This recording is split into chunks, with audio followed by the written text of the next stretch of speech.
Okay guys, so today's focus is going to be on peas and carrots problems. We're going to pretend like that big circle that's on the board is actually a plate. And Mr. Merrill went to the store last night because he had a very busy night and he bought some vegetables. Now you don't know which vegetables, or let me rephrase that, you don't know how many vegetables I bought of each, but I bought 7 vegetables total. I bought some peas and I bought some carrots. So I bought 7 total, but you don't know how many peas I bought and you don't know how many carrots I bought. You only know that I bought 7. So what I want you to think about for a second before we start our lesson is to think of all the different ways that you could make 7.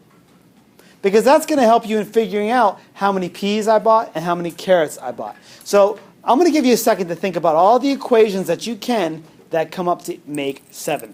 So let's go ahead and take a second to do that.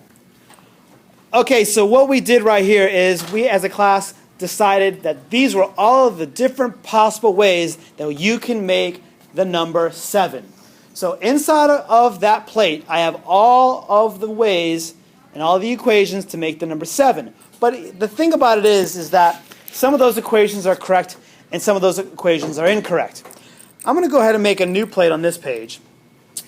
And the thing that I really want you to make sure that you're focused on is keeping these things organized. Because without being organized, you're really going to have a hard time finding the right answer. Let's go ahead and make a column for peas.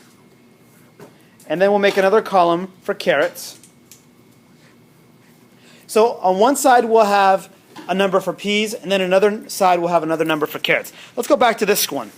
If I go ahead and I take that equation right there, that's going to give me 1 pea, and then it's going to give me 6 carrots. Because 1 plus 6, again, equals 7. Okay? So, it's really like saying 1 plus 6 equals 7. Let me go back again. Let's pick out another one. How about here? 2 plus 5. Let's swing back to over on this side. If I have 2 peas, then for the carrots I have 5. So the equation is 2 plus 5 equals 7. Let's go back again. I'll pick out another equation. This time I'm going to go with the 3 plus 4. So under the pea, I have 3 peas. And then under carrots, I have 4. And my equation then becomes 3 plus 4, which equals 7. Let's go back again. How about 4 plus 3? So when I use my peas, I've got 4 peas over here. And then for the carrots, I have 5. Does anybody start to see a pattern developing here? Look very carefully. As you're looking at the peas, the numbers are doing something. As you're looking at the carrots, the numbers are doing something. I'm going to keep on going, but I want you to really pay attention to those 2 columns. And the columns I'm talking about, like for example right here with the peas, that column, pay attention to that, and pay attention to that column right there. I want to say thank you to Ethan. He caught a mistake. That is actually supposed to be a 3. Thank you, Ethan, for catching that. Do you notice anything with those numbers? Hopefully you did. Let's go on back over here. I'm going to go ahead and pick out, let's say this one, 5 plus 2. So now when I have my peas, 5, and over here I have 2. And then let me go one more time. Actually, a few more times. 6 plus 1, so then this becomes, if I had 6 peas, then I would have 1 carrot. Now, I'm sorry, I forgot to change this one too. This is supposed to be a 3. So 3, and then this is 5 plus 2, which is 7, and 6 plus 1, which is 7. Now real quick, take a look at these 2 equations, this one and this one. My original problem said that I had 7 peas and carrots. So I've got some of each. So if I have some of each, I cannot have 7 of one and 0 of the other. I can't have 7 carrots and 0 peas because I have some of each. I can't have 0 peas and 7 carrots. I can't do that. Those two equations are not correct. So these right here, all those, that is all of the answers that you can come up with for this problem. Believe it or not, guys, those are the answers that you would need to have in order to get a 4 on this type of question.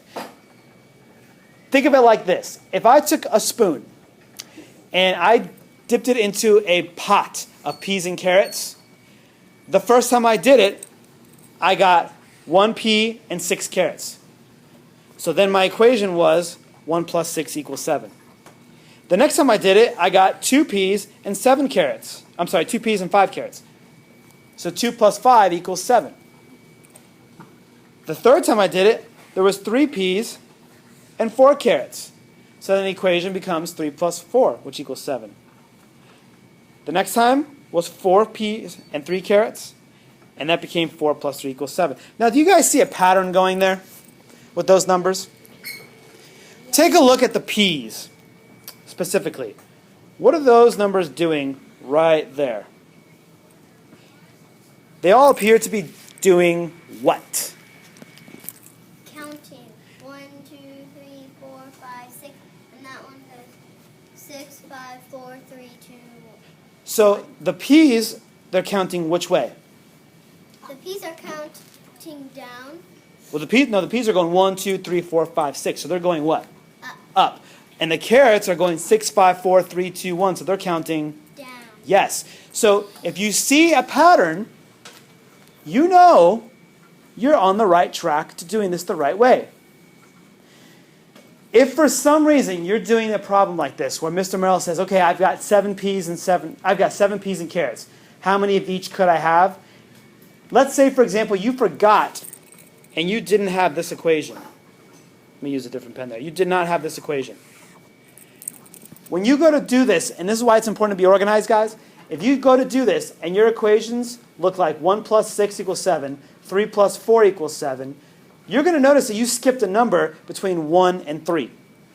This is why it's super organized to have a system and to be organized. Because if you're not organized, you're going to miss one of the answers and you're not going to be able to get a 4.